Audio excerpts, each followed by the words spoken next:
이런 다윗을 생각하게 되어지면 한마디로 말해서 그는 하나님의 사람이다. 그렇게 우리는 이야기할 수 있습니다. 전쟁에 나갈 때는 신실한 장군으로, 그리고 나라를 다스릴 때는 왕으로서 하나님이 주신 일들을 잘 감당한 것을 보게 되었습니다. 생각해 보면 결점이 있을까? 이렇게 생각을 해보지만 결점이 없습니다. 수많은 시편을 지었습니다. 그리고 사울의 악행에도 묵묵히 견디어 나갔던 그러한 사람이었습니다. 어떻게 이렇게 완벽한 사람이 있을까 하는 생각이 들 정도입니다. 하나님의 인도하심 속에서 바로 가난한 목동이 왕이 되기까지 그는 참으로 계속 전진하고 전진하는 모습을 우리에게 보여줍니다. 그런데 갑자기 사무엘하 14장 이후에 벌어지는 사건들을 보게 되어지면 그의 인생에 엄청난 시련이 다가오는 것을 볼 수가 있습니다. 근데 그 문제가 다가오게 되어질 때에 해결을 하지 못하고 길을 찾지 못해서 우왕좌왕을 하고 있습니다. 그런데 다윗이 삶 속에서 나타난 문제는 가까운 사람들을 통해서 나타났고, 특별히 바로 자녀를 통해서 문제가 드러나게 되는 것을 보게 되어집니다. 우리가 이 말씀을 묵상하면서 다윗조차도 자녀 문제는 어떻게 할 수가 없었구나, 다윗도 자식 문제만큼은 어떻게 할 수 없었구나 하는 생각을 하게 되어집니다. 그러면서 완벽하게 보였던 다윗도 완벽하지 않은 사람이었구나 하는 것을 우리는 보게 되어집니다. 우리는 이러한 다윗의 연약함을 보면서 교훈을 얻기를 원합니다. 특별히 오늘 말씀을 들으면서 우리 마음 문이 열려지고 하나님이 주시는 계시로 깨닫는 시간이 되기를 예수님의 이름으로 축복합니다. 영상 보고 말씀 계속하겠습니다. 스윗서로우의 멤버고요. 노래하는 음유 씨, 가수 김영훈 씨를 모셨습니다. 어서 오세요. 안녕하세요. 네. 저는 이제 어머니 아버지가 목회를 하셨으니까 10편 119편 외워야 된다 그러면 그렇게 긴데 그냥 네. 다 외우고 막 이랬었던 아이였죠. 그렇게 교회 안에서 자라다가 사춘기 때 교회 밖의 세상도 조금 보게 되고 아버님의 목회가 마냥 순탄한 것도 아니고 여러 가지 이런 갈등들을 겪으면서 신앙의 사춘기를 저는 많이 겪었었어요. 저한테 교회에서 아니면 찬양을 통해서 배웠던 음악적인 재능이나 달란트가 있다는 건 알고 있었지만 그게 그냥 내 거라고만 생각했지 이게 하나님을 위해서 하나님께서 나에게 주신 소중한 축복이구나라고 느끼지는 못하고 자랐었어요. 사실은 그래서 그 재능으로 나를 드러내기 위해서 열심히 가수 활동을 했고 사람들이 얘기하는 출세, 성공, 명성에 대한 것들이 의미가 있는 거라고 생각을 하면서 왔던 거죠. 다 겪어보시고 이제 선배님들 저한테도 말씀해 주시지만 그게 영원하지 않고 허무함이 더 많고 싸움이 더 심해 라고 이제 말씀해 주시잖아요. 그런 것들을 저도 이제 겪으면서 잠깐만 내가 생각했던 게 이게 아닐 수도 있어? 그럼 어떻게 해야 되는 거야? 라고 이제 고민들을 하는 시간들이 많이 있었어요. 이렇게 예상치도 않게 코로나가 탁탁 치고 우리가 생각하는 어떤 인기라든지 이런 것들이 영원하지 않다는 것들을 또 알게 되고 그러면서 요즘에 진짜 하나님과 얘기하고 씨름하는 거는 하나님 이 다음에 저의 삶에는 어떤 것이 펼쳐져요? 하나님 저한테 주신 재능이나 달란트가 있잖아요. 이걸 어떻게 활용하는 게 하나님이 원하시는 거예요? 이런 것들을 조금 물어보기 시작했어요. 그만큼 힘드니까 연예인들끼리 또 아는 분들끼리 기도 모임도 하고 성경 공부 모임들을 한다고 저를 감사하게도 초대를 해주셔서 거기 가서 이렇게 함께 기도하면서 변화들의 순간들을 조금씩 또 겪어갔던 것 같아요. 아이를 낳아보니까 제가 아이한테 괜찮아라고 얘기하는데도 아니야 안 될 것 같아 그러면 아빠 입장에서 너무 안타깝잖아요. 그거 아무것도 아닌데 그게 뭐라고 근데 그 모습이 진짜 하나님이랑 나 사이 같구나. 하나님 나 이거 실패할 것 같고 이 코로나 때 뭐 힘들고 뭐 이런 이제 고백들을 우리가 할 수 있잖아요. 네네. 하나님 입장에서는 괜찮아 왜 부침 다 지나가는 거야. 너 지금까지 잘해왔잖아. 자 눈물 그치고 자 가자 손잡고 가자. 이럴 수 있는 것들을 아이들을 통해서 느끼게 되고 제가 하나님 안에서 그렇게 또 계속 커가야지라는 마음도 또 가지게 되는 거예요.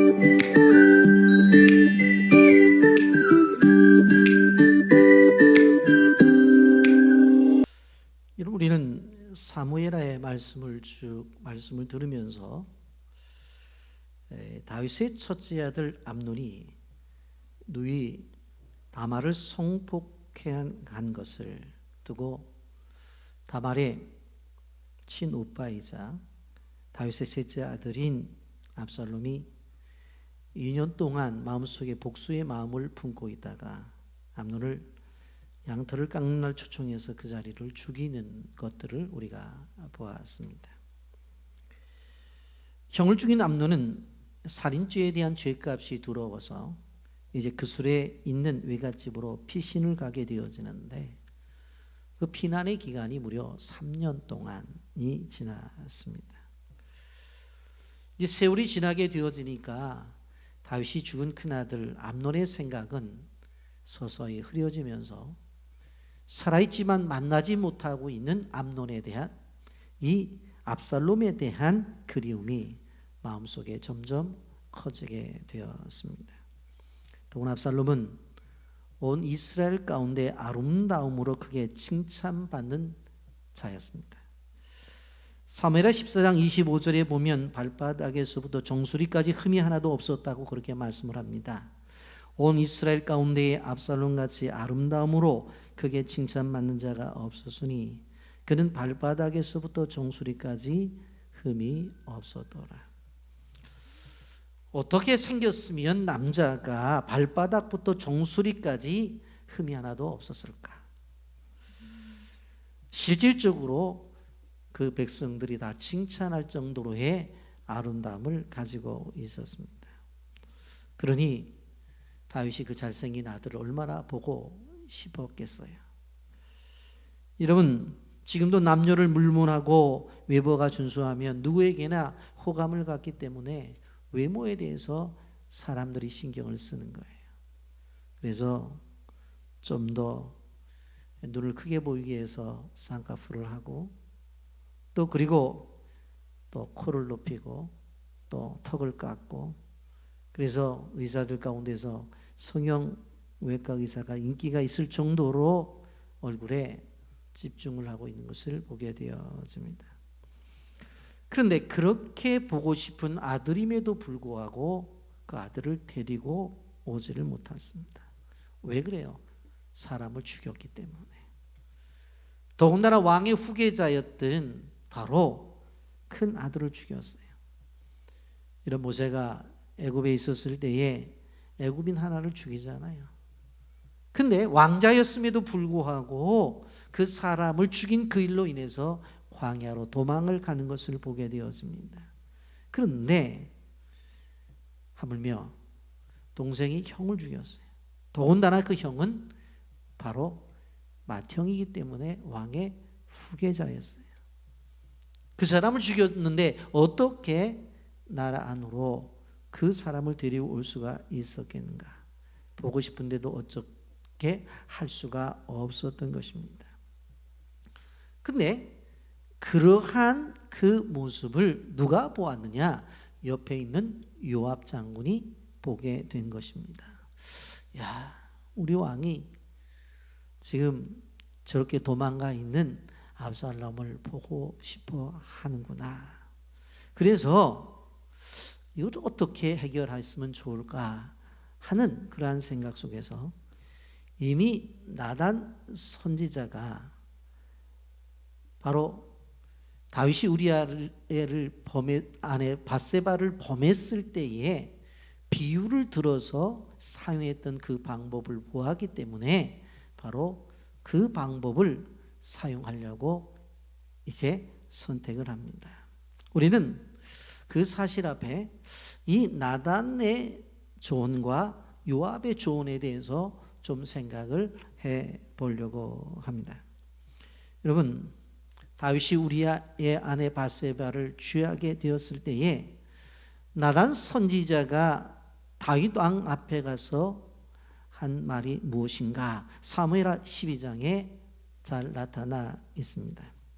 어느 동네에 부자와 가난한 사람이 함께 살고 있었는데 부자는 양이 많고 소도 많았어요.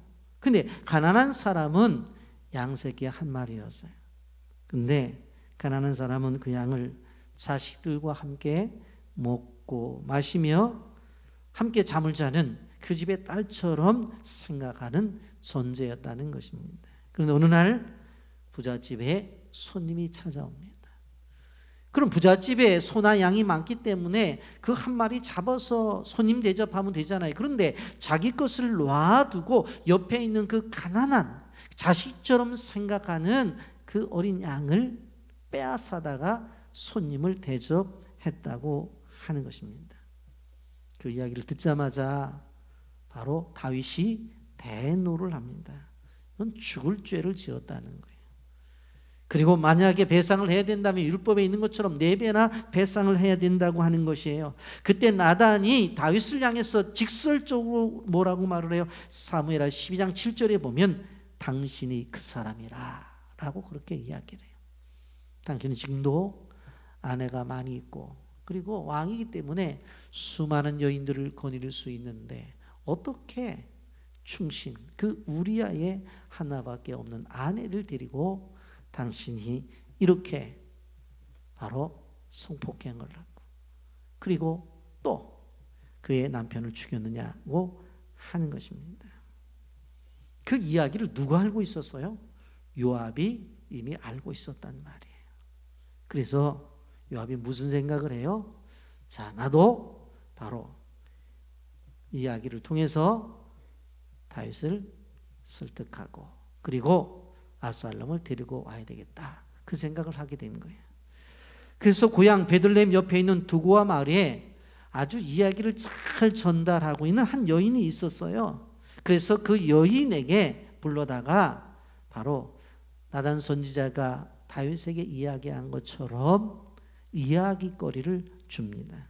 사무엘하 14장 1절부터 3절에 보면 수루야의 아들 요압이 왕의 마음이 압살롬에게로 향하는 줄 알고 드고아의 사람을 보내 거기서 지혜로운 여인 하나를 데려다가 그에게 이르되 청하건대 너는 상주가 된 것처럼 상복을 입고 기름을 바르지 말고 죽은 사람을 위하여 오래 슬퍼하는 여인과 같게 하고 왕께 들어가서 그에게 이러하게 말하라고 요압이 그의 입에 할 말을 넣어주니라 이렇게 말씀합니다. 불러서 뭐라고 말을 하냐면 이제 상주가 된 것처럼 상복을 입어라. 남편이 얼마 전에 죽은 여인처럼 상주가 된 것처럼 상복을 입고 그리고 슬픔 가운데 다윗에게 나가라. 그러면서 왕께 들어가 이렇게 말하라고 요압이 그 여인에게 말해요. 그런데 여기 3절에 보면 아주 재미있는 표현을 쓰고 있어요. 요압이 그의 입에 할 말을 넣어 주니라. 그렇게 말씀하고 있어요. 여러분, 그 말이 도대체 어떤 내용인가? 요압이 그 여인에게 담아준 내용이 도대체 어떤 내용인가? 너는 신문고를 울리라는 거예요. 그래 나가서 쿵쿵쿵쿵 신문고를 울리면 왕이 도대체 얼마나 급한 일이 있어서 이 북을 치는고 하면서 왕이 나타날 거다. 그러면 그때 슬픈 기색을 뜨고 나는 남편을 잃은 과부다 라고 말을 하면서 이야기를 하라고 하는 거예요. 그 이야기 내용이 뭐예요? 왕이요, 저는 남편을 잃은 과부입니다. 그런데 아들이 둘이 있습니다. 그런데 이 아들 둘이 들에 가서 놀다가 싸움이 붙었어요. 그런데 둘이 싸우다가 하나를 툭 쳤는데 하나가 죽어버리고 말았어요. 그런데 사람들이 형제간의 싸움 속에서 죽였다고 그 형제를 죽인 아이를 내놓으라는 거예요.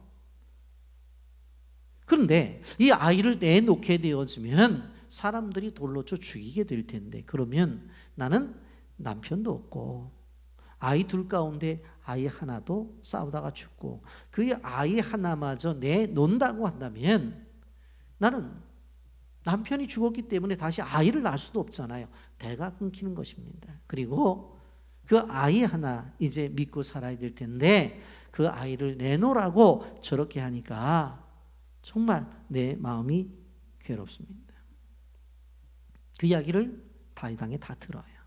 듣고 뭐라고 말을 하냐면, 분명코 형제간에 싸워서 형제를 죽인 사람은 분명코 죽어야 마땅하다. 그러나 지금의 상황을 보게 되어지면 죄가 증하기는 하지만, 그러나 그 아들까지 죽인다면 너의 삶 속에서 남편도 죽고 그리고 아들 둘 가운데 하나도 죽었는데 그 어떻게 가문을 이어나가겠느냐, 그렇게 말을 하면서 바로 하나밖에 없는 아들을 상하지도 않도록 지켜주겠다고 이야기를 하는 것입니다. 여러분, 이 이야기를 다 듣고 나서 드고아의 여인이 뭐라고 말하냐면, 다윗 왕이여, 이것은 당신의 이야기입니다. 바로 이것은 가상의 이야기입니다. 없는 이야기를 만들어서 말씀을 드린 것입니다. 그렇기 때문에 지금 이제 도망가 있는 왕의 아들 압살롬을 이제는 용서하시고 데려오십시오 라고 그렇게 이야기를 하는 것입니다. 여러분, 우리는 지금 요압이 나단이 우리아의 아내 밧세바를 취했을 때 가서 한 비유를 잘 기억하면서 자기도 이야기를 만들었어요. 가상의 이야기예요. 그걸 만들어서 실질적으로 드고아의 말을 잘하는 여인을 선택해서 어떻게 말하라고 가르쳐 준 거예요. 그리고 가서 이야기를 한 것입니다. 나단의 비유를 통한 조언, 그리고 요압의 비유를 통한 조언이 나오는 거예요. 그런데 이 조언의 결과를 보게 되어지면 정반대의 결과가 나오는 것을 볼 수가 있습니다. 우선 나단 선지자가 다윗을 찾아가고 이야기했을 때에 그 부자집과 가난한 집의 양의 비유를 이야기했을 때 뭐라고 말해요? 다윗은 회개해요. 엎드려요. 그런데 요압 장군이 조언한 대로 했단 말이에요. 그런데 실질적으로 압살롬이 또 다윗도 그것에 대해서 하나님 앞에 잘못을 고백하는 내용이 없었다고 하는 것입니다. 오히려 아버지를 내쫓고 나라를 삼키기 위해서 반란을 일으키는 것을 우리는 볼 수가 있습니다. 여러분, 그러면서 생각을 해봅니다. 차라리 요압이 다윗에게 이야기하지 않았더라면 어떤 일이 벌어졌을까? 구슬 땅에 계속 살았더라고 한다면 압살롬이 내려와서 굳이 전쟁을 일으킬 필요도 없고 죽을 필요도 없었을 거예요. 그런데 그렇지 않았어요. 나답의 조언과 그리고 이 요압의 조언은 같은 점도 있지만 분명히 다른 점들이 있어요. 같은 점은 누구를 향해서 이야기하는 거예요? 나단도 다윗을 향해서 이야기를 하고 있고, 그리고 바로 실질적으로 요압도 그와 여인을 통해서 다윗에게 이야기를 해요. 다윗에게 이야기를 하고 있다는 것 똑같아요. 그리고 이 이야기는 있는 이야기가 아니라 가상의 이야기예요. 소위 없는 것을 이야기를 만들어서 이야기한 거 다 똑같아요. 그런데 이야기 똑같은데 실질적으로 결과는 정반대의 결과가 나타나는 것입니다. 나단이 나가서 이야기를 했었을 때는 자신이 죄인이라고 해서 엎드려 회개를 했는데 실질적으로 요압의 바로 도움으로 이 두과 여인이 이야기를 듣고 압살롬이 내려왔는데 그것은 자신을 돌아보지 아니하고 오히려 교만한 형태로 나타나는 것을 볼 수가 있습니다. 여러분, 무엇이 다른가? 나단이 다윗과의 관계 속에서 이야기하는 내용을 보게 되어지면 그것은 바로 하나님과의 관계를 이야기하고 있는 거예요. 그런데 실질적으로 요압 장군이 다윗에게 찾아가서 이야기를 한 것, 압살롬에 대해서 이야기를 한 것은 뭡니까? 사랑과의 관계예요. 실질적으로 아들 오랫동안 떨어져 있는데 데리고 오라고, 그리고 맞이하라고, 그러한 사람과의 관계를 이야기하고 있는 것을 볼 수가 있습니다.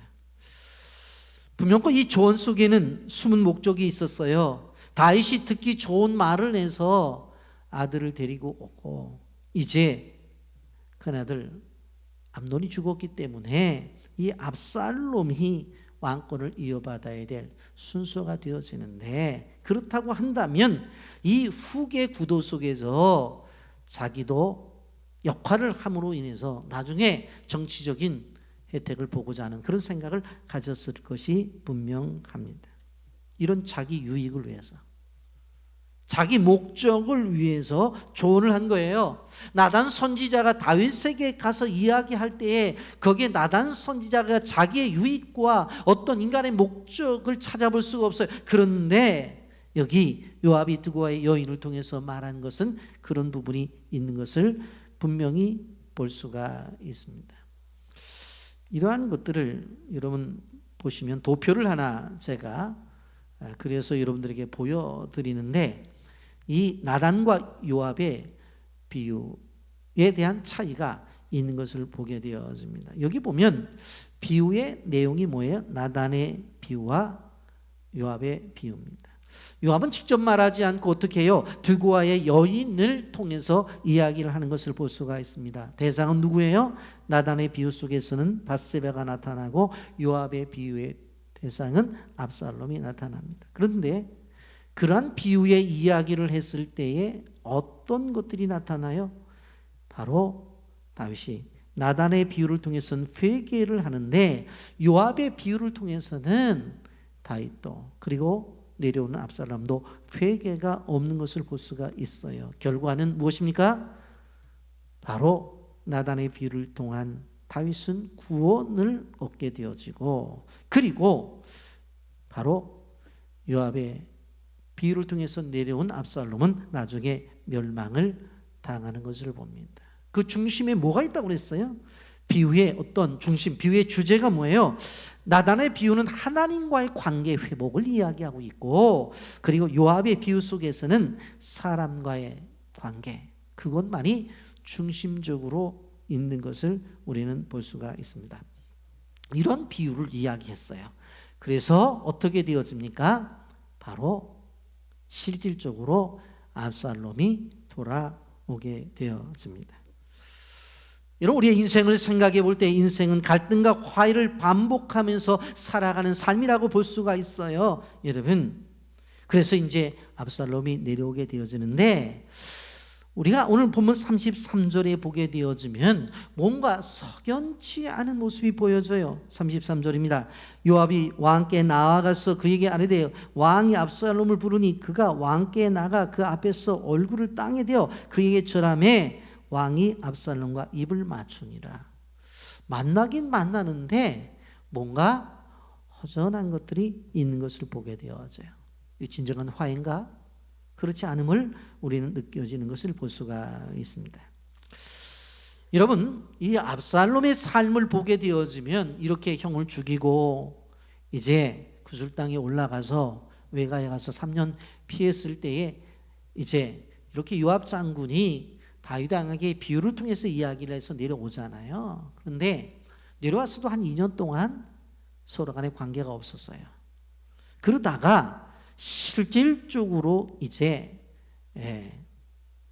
다윗이 압살롬을 만나게 되어지는데, 그 만난 다음에 지속적인 관계를 우리가 생각해 보게 되어지면 나중에 어떻게 되어져요? 그 아버지 앞에 쿠데타를 일으키는 것을 바라볼 수가 있습니다. 아버지 죽이려고 그러잖아요. 그래서 우린 그런 생각을 해요.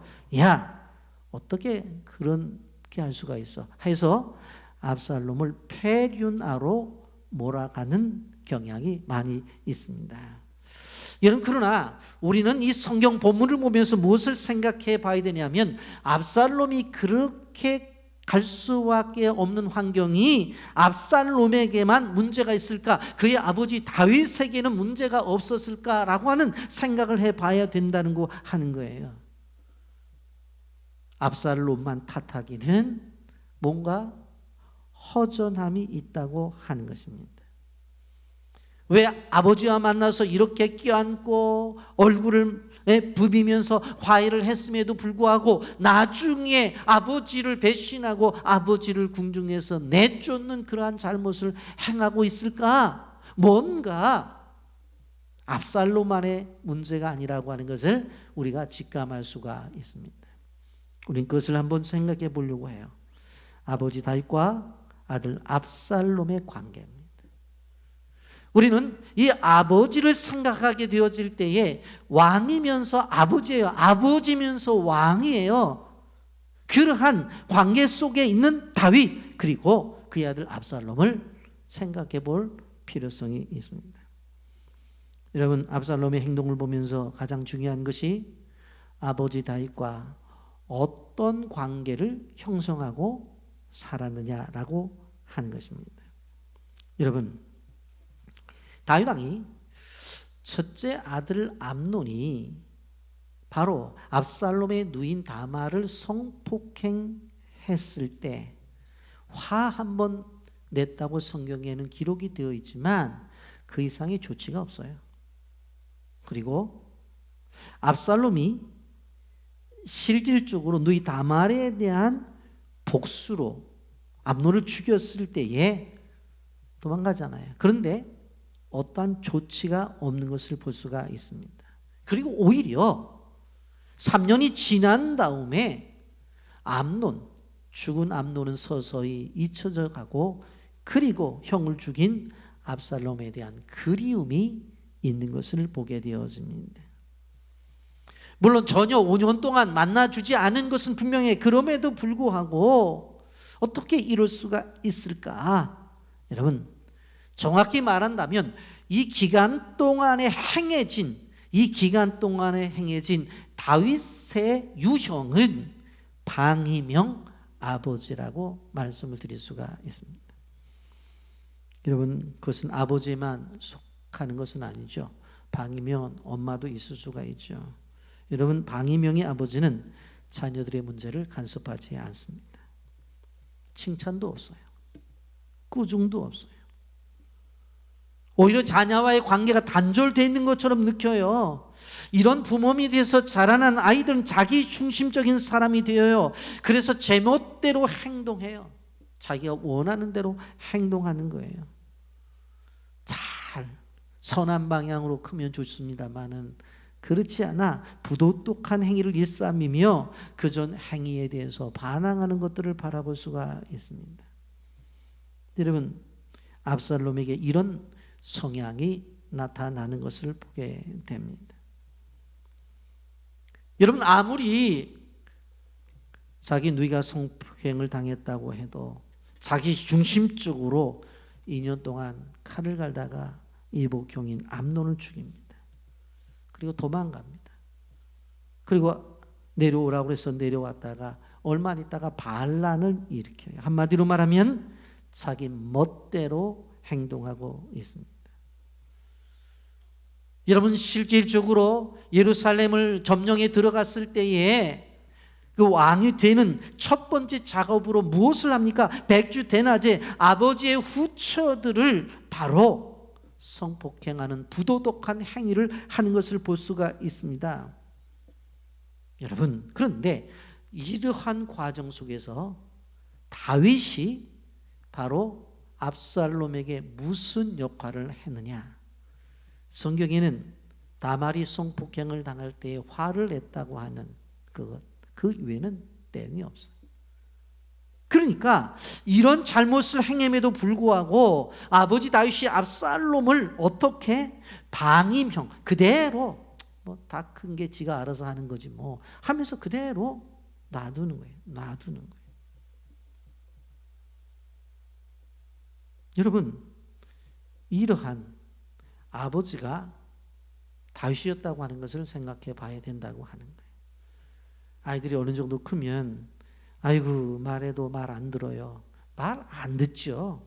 그래도 말해야 되는 거예요. 어떤 분은 심하게 지 인생 지가 가는 거죠. 내 인생이 내 인생이고 얼마나 무서운 얘기입니까? 자식이 자기 인생 자기가 가고 내 인생은 내 인생 내가 간다는 것들이.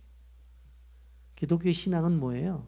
끊임없이 다음 세대를 향해서 명문가정을 만들면서 신앙의 계보를 이어가는 건데 걔 인생은 걔 인생이고 내 인생은 내 인생이다? 그건 아니잖아요. 여기 첫째로 우리는 다윗에게서 그걸 보는 거예요. 두 번, 여기서 또 한 가지 보는 것은 뭐냐면 이 방임형의 반대로 과잉 보호형이 있어요. 이런 맹목적으로 사랑해 극도로 희생해요. 모든 일을 대신해 줘요. 우리가 방송을 통해서 들었습니다만 시험까지도 대신 봐주는 부모가 있더라. 이런 부모들이 있단 말이에요. 이런 자녀들은 사회 속에서 독립성이 결여되어 사회 적응이 어려운 거예요. 그래서 모든 일들을 행하게 될 때 부모를 의존하지 않고는 일을 해결해 나가지 못하는 것을 볼 수가 있습니다. 그런 가운데서 왜 이런 일들이 계속 일어나는가 보면 강압적인 부모 아래서 그런 자녀들이 나오는 것을 볼 수가 있어요. 그냥 마음에 안 들면 그냥 엄마가 해주는 거예요. 마음에 안 들면 아빠가 해주는 거예요. 그리고 아이들이 잘못하면 비난조로 훈계를 해요. 자녀들이 의사나 결정에 대해서는 존중하지 않아요. 부모의 의사나 결정에 따라오라고 그렇게 말하는 거예요. 여러분, 그런데 그것이 어렸을 때는 그게 통해. 그런데 어느 정도 성장하잖아요. 그러면 하루빨리 부모를 떠나려고 생각을 해요. 그리고는 떠나버려요. 그리고는 자기 마음대로 인생을 살아가는 거예요. 그 뒤에 과정 속에서는 부모를 배척합니다. 왜? 만나면 자꾸 강압적인 요구를 하니까. 이런 사람들은 주위 사람과 화합하지 못해요. 그래서 애정에 굶주려 있기 때문에 공격적인 행동을 하고 비행적 모습을 보이는 것을 바라볼 수가 있습니다. 여러분, 우리는 자녀를 키우는 부모들로서 어떤 자세로 자녀들을 대해야 될까 하는 것들을 보게 되어서요. 그리고 또 하나 이 본문 속에서 가르쳐주는 한 가지는 회개를 하지 않았다는 거예요. 압살롬은 새로운 사람으로 변화될 수 있는 기회가 있었어요. 그 기회를 놓쳐요. 실질적으로 바로 형을 죽이고 떠날 때도 회개하지 않아요. 3년 뒤에 내려올 때도 회개를 하지 않아요. 여러분, 그런 가운데서 다윗도 그 아들 데려오라고 해놓고 또 얼굴도 안 봐요. 왜 데려왔는지. 28절, 압살롬이 이때 동안 예루살렘에 있을 때 왕의 얼굴을 보지 못하였으므로 라고 말합니다. 여러분가 생각해 보면 바로 암논을 죽였을 때 압살롬을 붙잡고 누가 함께 기도를 했어야 돼요? 다윗이 기도를 했어야 되죠. 왜? 압살롬은 신앙적 연약함이 있으니까. 기도하자. 너 어떻게 이럴 수가 있니? 근데 너만의 잘못이 아니라 이런 것을 볼 때에 내가 가르치지 못한 나의 잘못도 있다 하면서 함께 부둥켜 안고 회개를 했어야 되죠. 그런데 그러한 모습이 없다고 하는 것입니다. 끊임없이 단지 아버지만 만나려고 하는 그런 목적이 있었던 것을 보게 되었습니다. 그런데 아버지가 안 만나주니까 32절에 어떤 행위가 나타나요? 압살롬이 요압에게 대답하되 내가 일찍이 사람을 내게 보내 내 이리로 오라 청한 것은 내가 너를 왕께 보내 아뢰게 하기를 어찌하여 내가 그 술에서 돌아오게 되었나이까? 이때까지 거기에 있는 것이 내게 나았으리라 하려 함이로라. 이제는 내가 나로 하여금 왕의 얼굴을 볼 수 있게 하라. 내가 만일 죄가 있으면 왕이 나를 죽이시는 것이 옳으니라 한지라. 와도 만나주질 않으니까 요압 장군을 불러 만나서 아버지 좀 만나게 해달라고 요청을 하려고 하는 거예요. 그렇잖아, 날 왜 데리고 왔냐고. 왜 데리고 왔냐고. 그래서 요압 장군에게 사람을 보냈는데 오지를 않아. 두 번째 보냈는데도 오지를 않아. 그러니까 어떻게 되는 줄 아세요? 종들을 시켜갖고 요압 장군의 보리밭을 불로 다 태워버리는 거예요. 오늘 종들이 와서 요압 장군에게 장군이 큰일 났습니다. 장군님의 보리밭이 다 탔습니다. 누가 태웠는지 좀 알아보라고. 봤더니 압살롬이 시켜서 다 태워버린 거예요. 결국은 그 일로 인해서 어떻게 되어져요? 아버지를 만나게 되는 것을 보게 되어집니다. 여러분, 그런데 우리가 다윗도 그리고 압살롬도 회개가 없었다고 그랬죠. 그러기 때문에 문제가 있다고 말씀드렸습니다. 우리가 잘 아는 탕자의 비유를 생각해 보세요. 아버지의 재산을 갖다가 탕진했어요. 다 허비했다니까요. 인생의 밑바닥까지 내려갔다고요. 그런데 집으로 다시 돌아오게 되어질 때 화해가 된 것이 왜 화해가 된 줄 아세요? 누가복음 15장 21절에 아들이 이르되 아버지 내가 하늘과 아버지께 죄를 지었사오니 지금부터는 아버지의 아들이라 일컬음을 감당하지 못하겠나이다. 돌아오면서 뭐라고 말을 해요? 나는 하나님과 아버지에게 죄를 지었다고, 나는 아버지의 아들이라고 감당할 수가 없다고, 그냥 이 집의 종이라고 불러주셔도 좋다고 그렇게 이야기하는 거예요. 뭡니까? 회개가 있었다는 거예요. 그런데 압살롬은 3년 만에 내려오면서 회개가 없었다고 하는 것입니다. 여러분, 회개하면 새로운 사람으로 변화가 되는 거예요. 근데 그게 없는 거예요. 또 한 가지 여기서 볼 수 있는 것은 압살롬이 아버지의 무조건적 사랑을 깨닫지 못했다고 하는 거예요.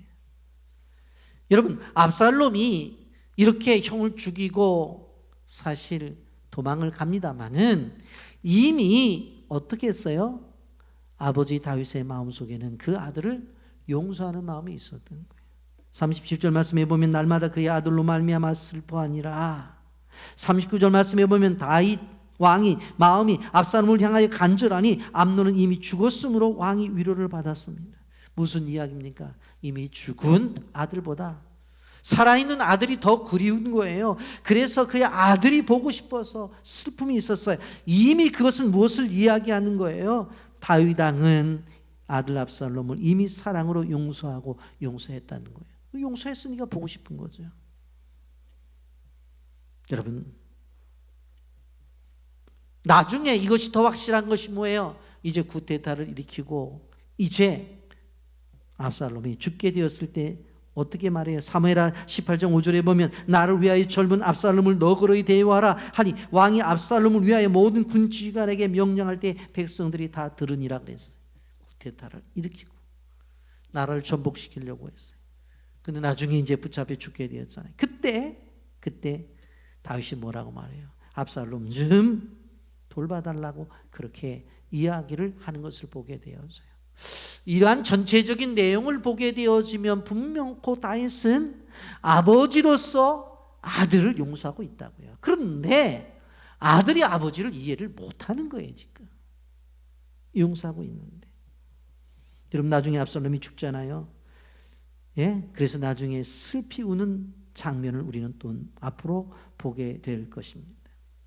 분명코 아버지로서의 다윗은 아들 압살롬을 용서하고 있어요. 그런데 아들이 그것을 이해하지 못하는 거예요. 아버지가 부르지 않았더라도 아버지의 마음을 진정 알았다면 어느 날 찾아와서 아버지 편히 계셨습니까? 제가 정말 잘못했습니다 하고 오면 될 일이었어요. 그런데 그 아들로서 아버지의 마음을 충분히 이해하지 못하고 있는 것을 볼 수가 있습니다. 압살롬이 아버지 다윗 왕의 사랑과 용서의 마음을 알았다라고 한다면 얼마나 좋았을까 하는 생각을 기억해야 돼요. 여러분, 우리는 오늘 이 말씀을 보면서 십자가에 죽으신 예수 그리스도께서 우리를 다 용서하심에 대해서 기억하며 우리가 주님 앞에 나가는 일들에 있어서 다른 어떤 것도 조건이 될 수 없다고 하는 것을 알게 됩니다. 말씀을 정리합니다. 다윗은 훌륭한 왕입니다. 하나님의 마음에 합한 왕이었어요. 그런데 그러한 왕임에도 불구하고 자녀 문제에 있어서는 그도 연약한 존재였다는 것을 오늘 볼 수가 있어요. 여러분, 자녀들의 성폭행과 자녀들의 살인 그 앞에서 당황을 했고 어떻게 상황을 처리해야 될지 몰라서 그냥 우왕좌왕하는 모습을 우리는 볼 수가 있습니다. 여러분,